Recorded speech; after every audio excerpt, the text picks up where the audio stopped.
story. It looked back. What if the forest was never silent? It was just listening. He was 12 when it first happened. Just a kid on a summer hike through the wilds of Washington, trailing behind a group of other children and one tired chaperone. The air was thick with moss and cedar, the kind of air that feels ancient. And then 3 sharp knocks, not like woodpeckers, not like anything natural. Loud, deliberate, like something was calling.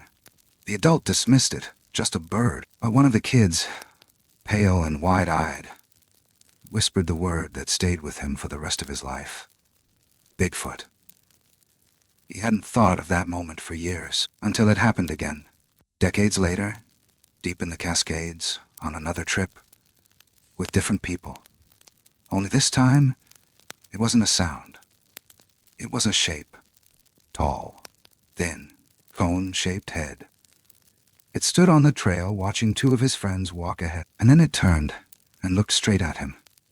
What came next wasn't a scream. It was a voice.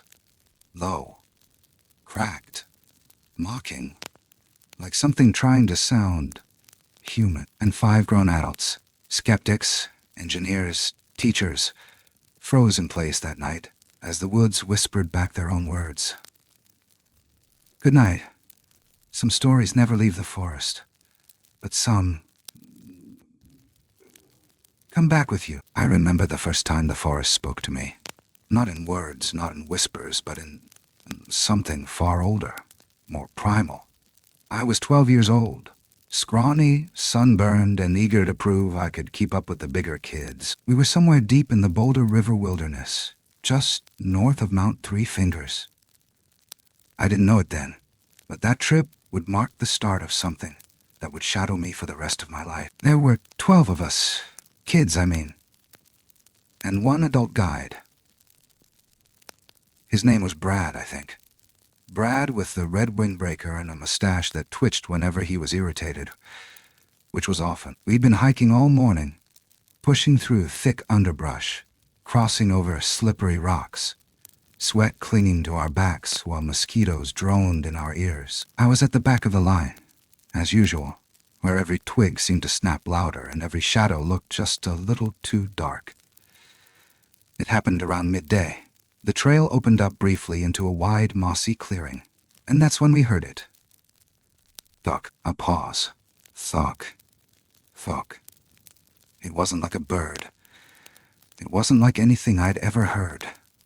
It was deliberate, heavy, like a wooden baseball bat slamming into a tree trunk, but from deep inside the woods, too far to see, but close enough that we could feel it echo in our chests. Brad stopped, 1 hand raised, his mouth opened, ready to speak, when one of the older kids, a boy named James, I think, turned around and said the word like it was a joke, like it was just a punchline to the silence. Bigfoot. Most of the group laughed, nervous, childish giggles, but I didn't laugh. I didn't even smile. Because Brad didn't. He cleared his throat. Woodpecker, he said too quickly. Probably a big one, or 2 of them. Even at 12, I could hear the crack in his confidence. We moved on, but the noise stayed with me. Not just the sound of it, but the way it felt. Like the forest was letting us know we weren't alone. Like someone was watching. That night around the campfire, no one talked about it again, but none of us really slept. We lay in our sleeping bags, eyes open to the dark above, listening, waiting. And then, at some point past midnight, I could have sworn I heard it again. Faint. Just 1 knock this time. Or maybe it was a dream. But it was enough to make me bury my face into my jacket and count the seconds until morning. For years, I told myself it had been nothing. That James had just said Bigfoot because kids say stupid things when they're scared. That Brad was right. It was just birds, or branches, or wind. But then it happened again. And this time, there was no mistaking it. It wasn't sound. It wasn't shadow. It was him. But I'll get to that.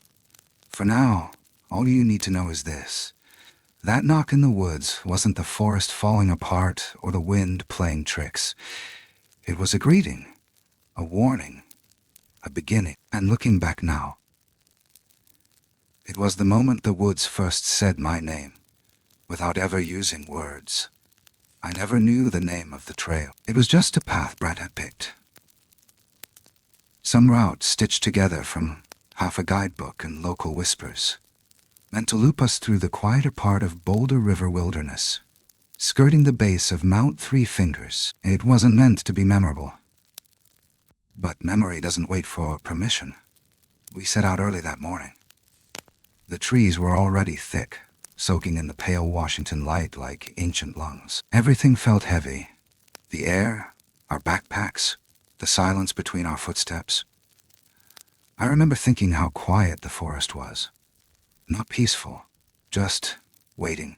It was the third day of our hike, and we were somewhere near Copper Creek. The group had spread out a little, kids talking in twos and threes, Brad pretending to know where we were. I was tired, dragging my boots in the dirt, staring at the spine of the boy in front of me, trying to guess how many miles were left before lunch.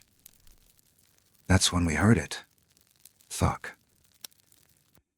It cut through the air like an axe. Everyone froze, heads turned. The sound came again. 2 more strikes, each one spaced just far enough to make your skin crawl. Thunk. Thunk. Brad raised a hand, the universal hold-up signal, and scanned the tree line. Just a woodpecker, he muttered, more to himself than to us. But even the birds had gone quiet.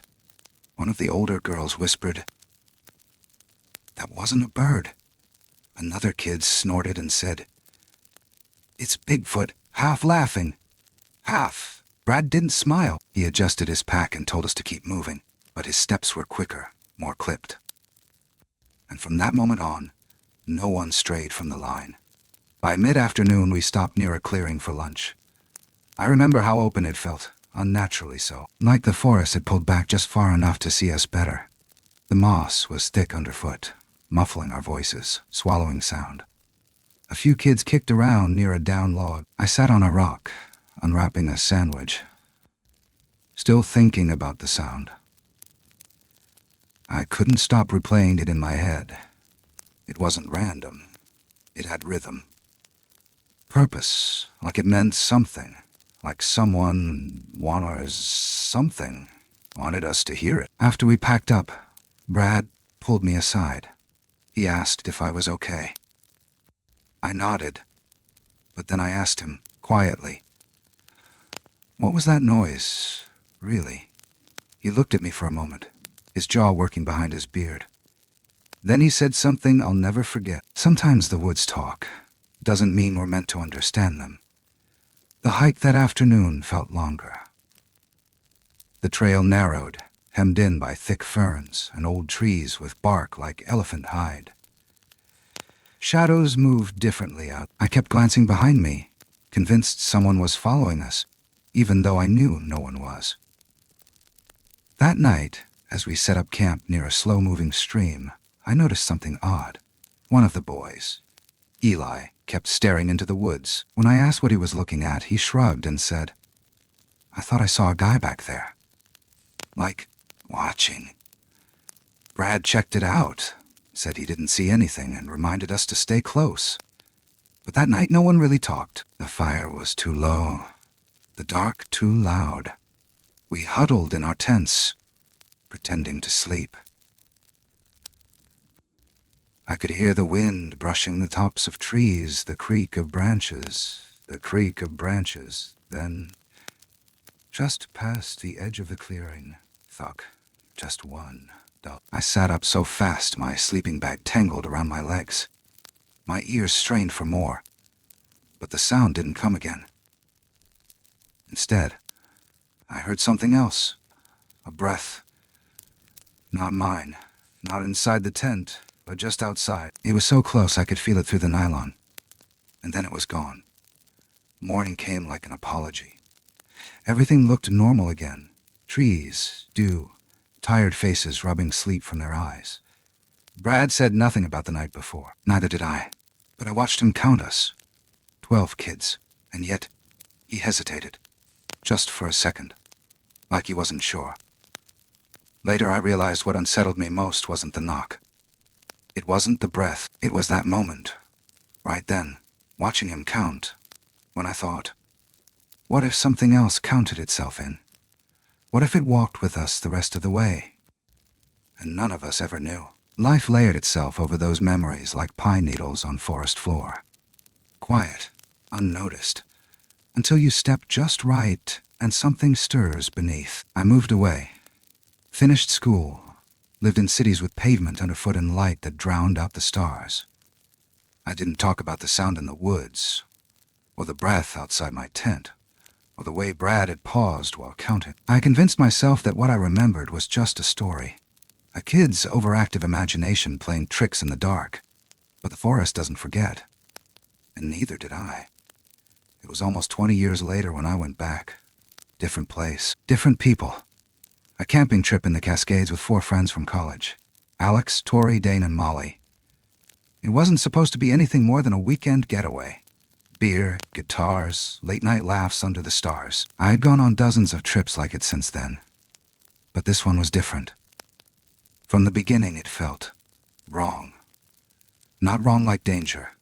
Wrong like déjà vu.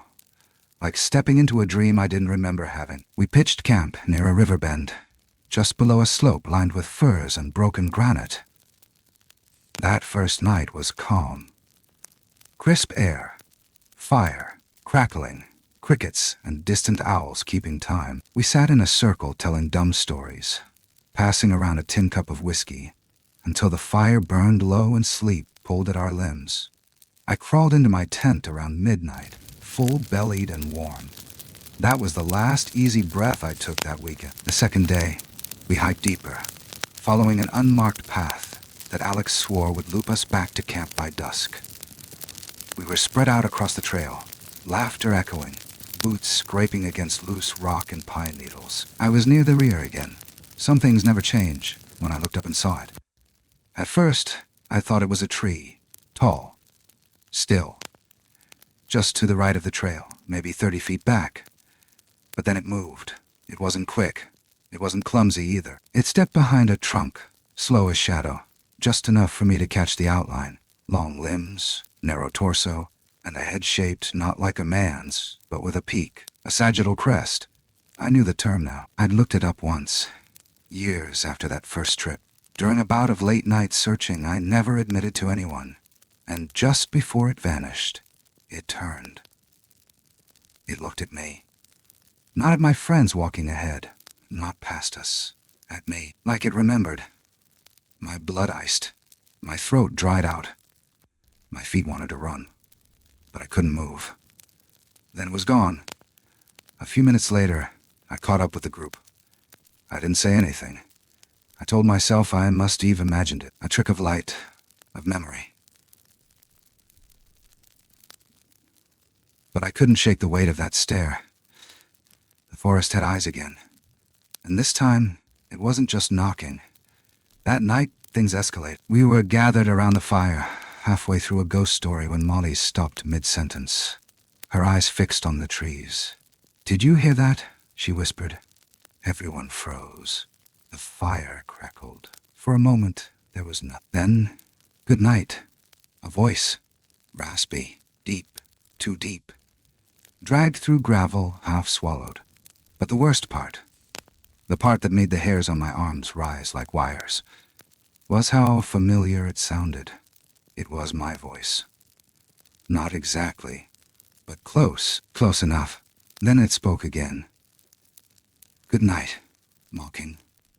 Like a child mimicking a parent, or something trying to be human. Every muscle in my body locked. I could hear Dane whisper, "What the fuck?" Under his breath. Alex stood up fast, eyes wide, scanning the trees. It didn't speak again.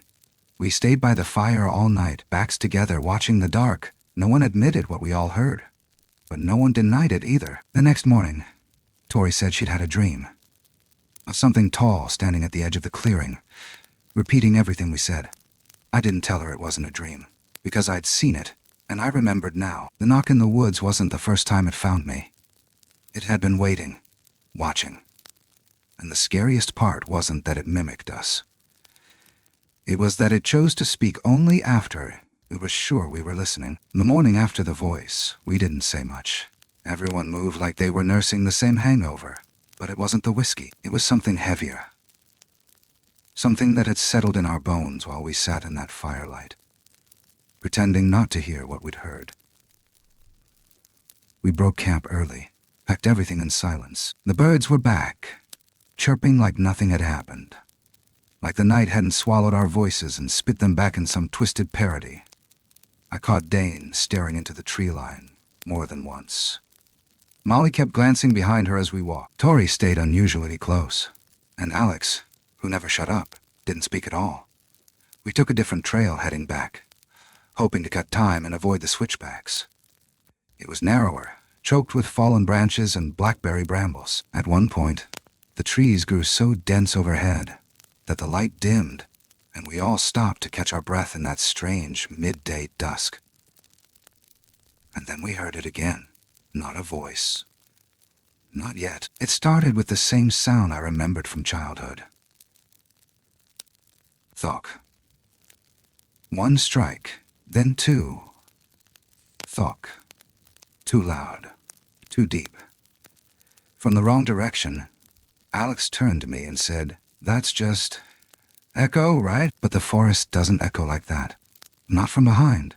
Not when nothing ahead of us had made a sound. Tori grabbed my arm. Her hand was shaking. I didn't answer. We kept walking. Faster this time. But the knocking followed, like punctuation, like a metronome measuring our panic. And then, just before the path curved toward the ridge, we found the tree. It had been stripped of bark in long, vertical lines. Deep grooves, too wide for a bear, too clean for natural weathering. The cuts were fresh, pale wood exposed, sap still weeping. And in the dirt at the base, something worse. Footprints. Huge. Bare. Humanoid. But here's the part that still claws at my sleep.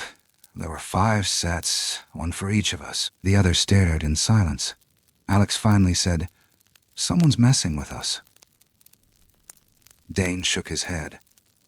"Then why don't we see any other tracks going in or out?" I could see the question settle like fog.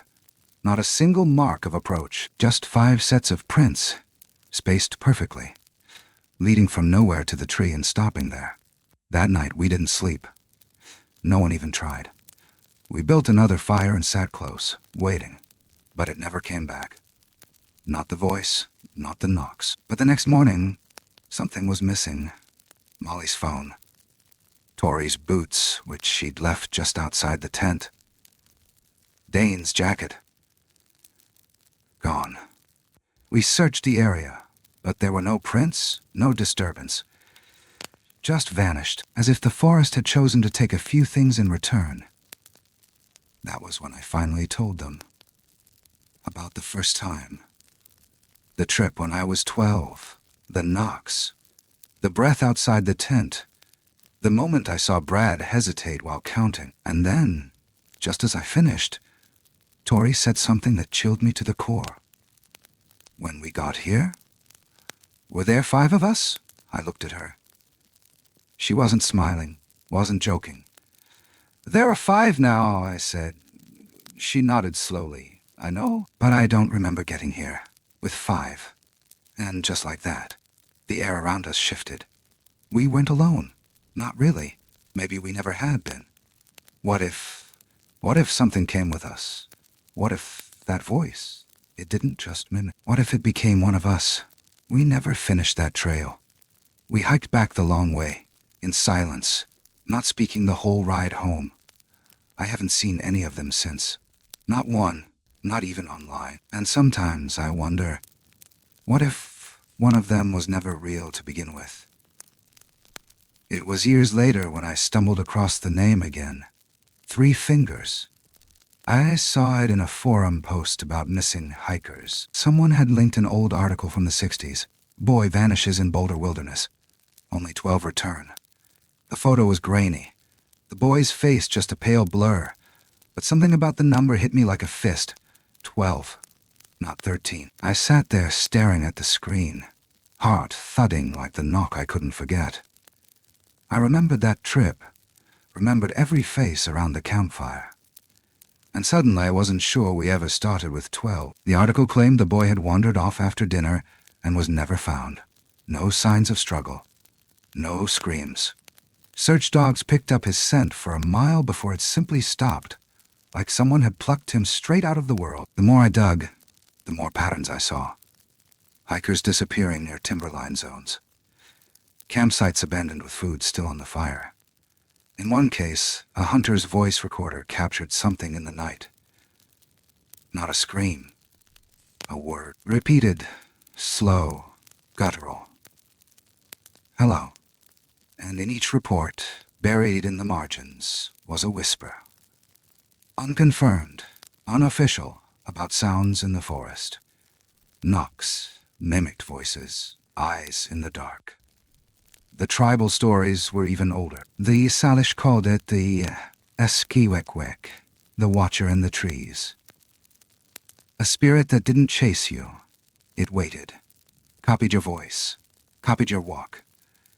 Sometimes it would follow a group back into the village, wearing a shape no one noticed was new. And once it learned how to be one of you, it never left. I reached out to a retired ranger who used to patrol that area in the 80s. We spoke for 20 minutes before he suddenly stopped mid-sentence. He asked my name. I told him. There was a pause. Then he said, "We had a file on you." I laughed it off. Some kind of mix-up surely, but he wasn't joking. "You were listed on a report," he said. "Brad, the guide, filed a note about your group. Said one of the kids went missing for several hours. No one noticed until they made camp. Did they find him?" He didn't answer that. Just said, "The records were sealed. Not by us." And then he hung up. For days after that call, I kept hearing things. Not voices. Just movement. My front door creaking open when I knew I'd locked it. Lights flickering at exactly 3:17 a.m. The soft sound of footsteps upstairs when I live alone and sleep on the ground floor. I started recording myself sleeping. On the 4th night, I heard something. It was my voice, whispering in the dark.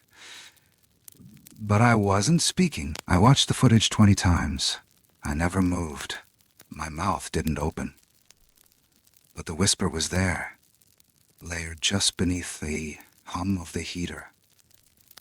And the whisper said, "Let me in." I deleted everything, threw the recorder into the river behind my house. But some nights, even now, I swear I hear a second breath when I exhale. A second set of footsteps behind mine, just far enough that I can pretend it's nothing, if I want to. But the truth is, I don't think it ever left that forest. I think it came back with me, and I think it's learning. I found myself digging through books older than the country itself. Not online, not forums. Actual pages, ink and hide and cedar scent. Some written in the curling, careful penmanship of missionaries who dared to document what the tribes themselves often refused to speak aloud. The deeper I went, the more the names changed, but the pattern stayed the same.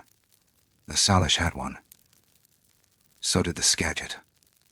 The Nakapamoks. Each described a being that didn't belong to the world of man or beast.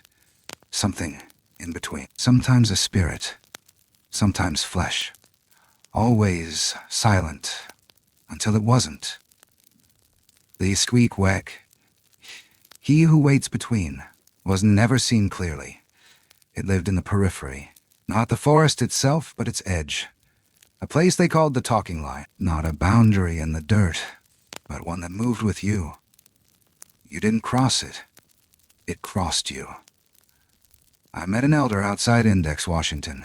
His name was Joseph. We talked over black coffee and wind. He was nearly blind, but when I said the word, "Squeck-weck," he stilled. Then he said, If it speaks your words back, it's already halfway in. He told me stories of hunters who heard the voices of their dead brothers calling to them from the dark, of children lured into glades by the sound of their own laughter echoing back. One girl was found alive weeks later, starved and wild-eyed, repeating just one phrase, "It's learning." But this was the part that stayed with me. He leaned in, voice like dry bark, and said, "It only comes when you turn your back on your own." And then he asked me something I wasn't prepared for. "How many did you go in with?" I hesitated. 5? He nodded. "And you saw it?" I didn't answer, because the truth was, I still couldn't remember clearly. The trip, the trail, the arrival. I remembered the campfire, yes, the whiskey, the stories, the voice. But how we all got there, in what order, which car, it was missed. Disconnected snapshots. And it wasn't just the old tribes. I found similar stories in logging town records. 17 men vanished near Darrington in 1924. 5 recovered. 2 wouldn't speak. 1 was committed. Another wrote a journal before he hung himself in a barn. His final entry, "They let it in. They let it in!" They thought it was Joe. But Joe was already gone. The other entries were full of circles, spirals, and the phrase, "Timberline's mouth has no tongue, but it will sing if you listen." I don't know what disturbed me more, that someone else had seen it, or that they didn't die. They just cracked. Slowly. Some left their homes. Some lived in silence, and some, like me, found themselves drawn back, not to the woods, but to the idea of it, like gravity, like guilt. Because that's the thing no one tells you. It doesn't just haunt the forest. It haunts your memory of the forest, your dreams, your voice. I once recorded myself humming while chopping firewood in my backyard. Played it back an hour later. There was a harmony I didn't remember singing. Lower. Not quite human, but it matched me, beat for beat. And at the very end, just before I hit stop, I heard it whisper one word. Not English, not anything I've heard before, just knocking, spoken as a sound, not said, imitated. And then silence, but not absence, because I've learned something. If it learns how to be you, it doesn't have to be in the forest anymore. It just has to be near a voice. Any voice. Maybe even this one. I went back to where it started, not physically, but in records. Names, dates, people who vanished without a trace in that same stretch of wilderness over decades. The deeper I dug, the colder it felt. Like uncovering something that didn't want to be remembered.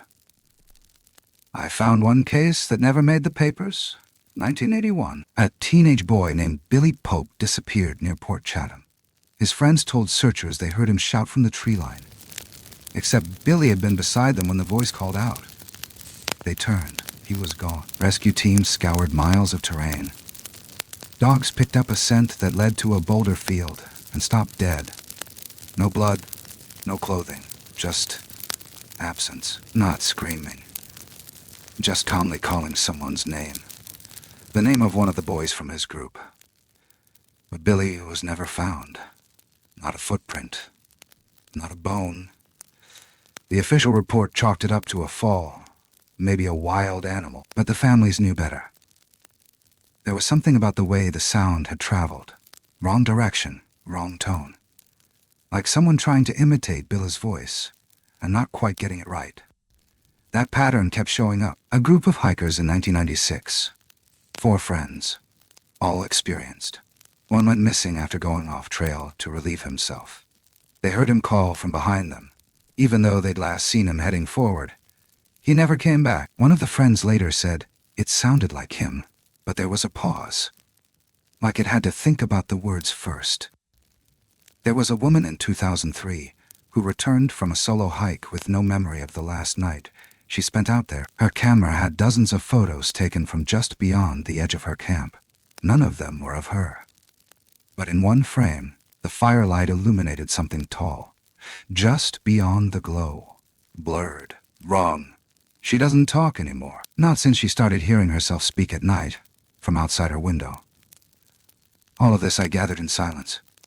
Printed, recorded, hidden in folders on a hard drive I don't connect to the internet, because somewhere in my gut I know, the more people that know, the more it listens.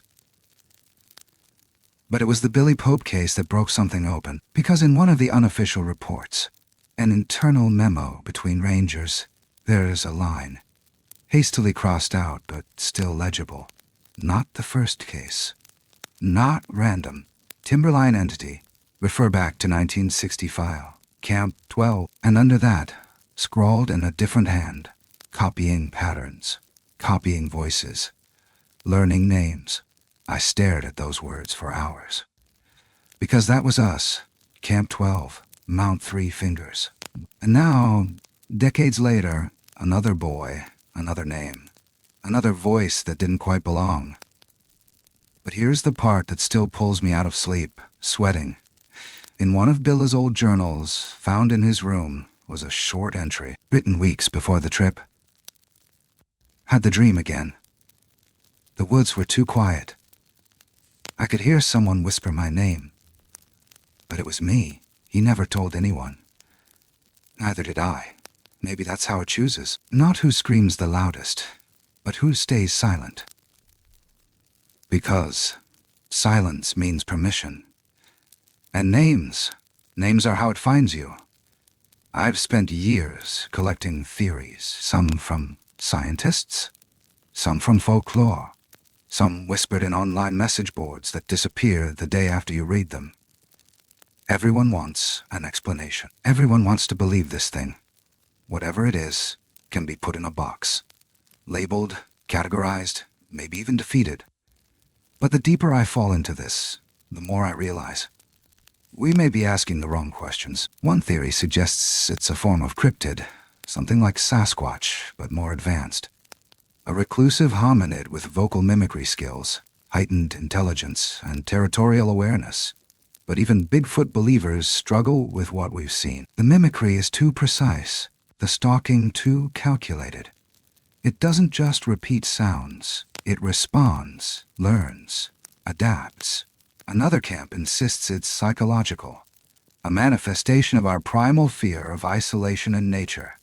The woods twist the mind. We hear what we fear. But if that's true, why do groups hear the same thing?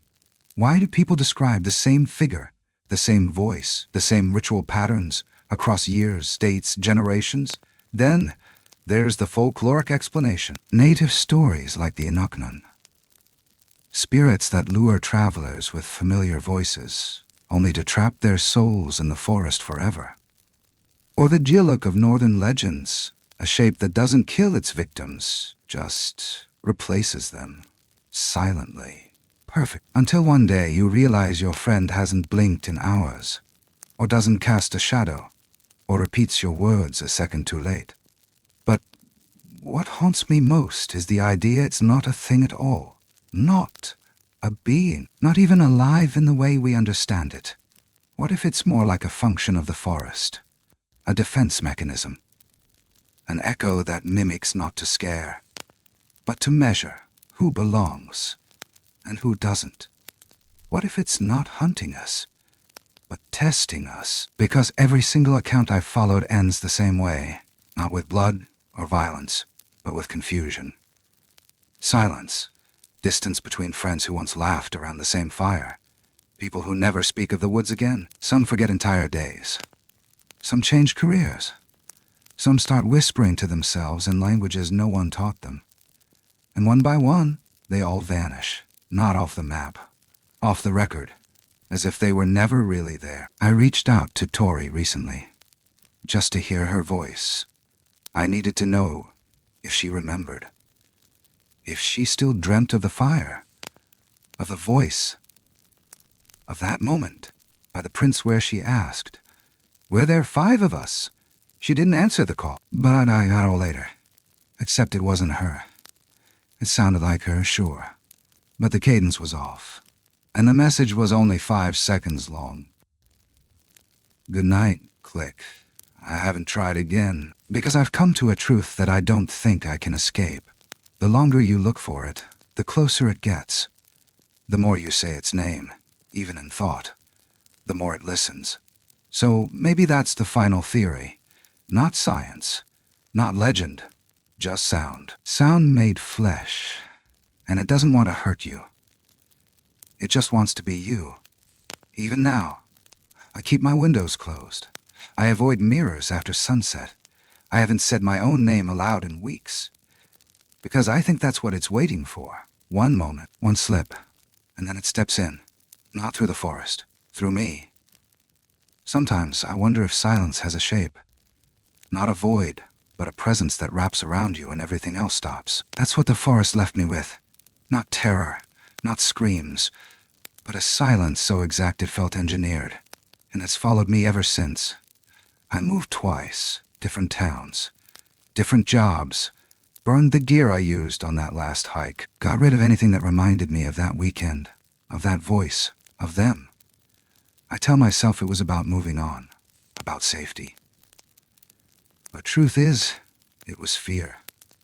The kind that builds up like static, waiting for a signal. Waiting to become something. Every once in a while, when the world is too quiet, I'll hear it again. Not a knock, not a whisper. Just the subtle sensation that something else is breathing in sync with me. A mirrored rhythm, a second echo behind mine. I haven't spoken to anyone from the group in years. Dane dropped off the map. Molly left social media entirely. Tori.